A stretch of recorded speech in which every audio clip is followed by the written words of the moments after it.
بسم اللہ الرحمن الرحیم۔ القریش دار الصحت واکینڈ نزد ڈاکخانہ سٹاپ سے آپ کے سامنے حاضر ہیں۔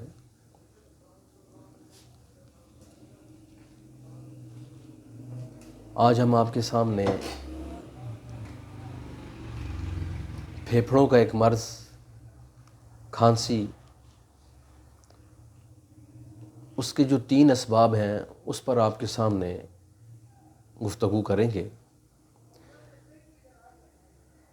ایک کیفیاتی اور نفسیاتی ہے، ایک مادی اور سوزشی ہے، اور تیسری شرکی اور عرضی ہے۔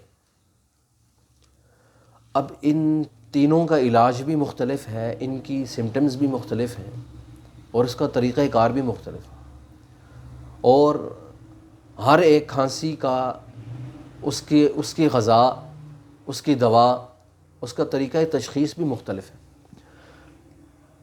اور اسی طرح جب تک ہم ان چیزوں کو سمجھ کر علاج نہیں کریں گے تو اس سے نتیجہ یہ نکلے گا کہ پھیپھڑے اور متورم ہونا شروع ہو جائیں گے، اس کے اندر اور جو ہے نا پریشانیاں شروع ہو جائیں گی۔ اس لیے الحمدللہ ہم یہاں تقریباً 200 کے قریب میڈیسن ہم خود ریڈی کرتے ہیں ہر مرض کی، اور الحمدللہ کھانسی پر ہم نے بہت ساری چیزیں اپنے ان مزاجوں کے اعتبار سے ہم نے تیار کی ہیں، اور طریقہ تشخیص کے اعتبار سے اس کے مطابق ہم الحمدللہ اس کا بھرپور علاج کرتے ہیں، اور اس کے رزلٹس اور نتائج الحمدللہ نکلتے ہیں۔ اللہ تعالی ہمیں افادہ اور استفادہ کرنے کی توفیق نصیب فرمائے۔ شکریہ۔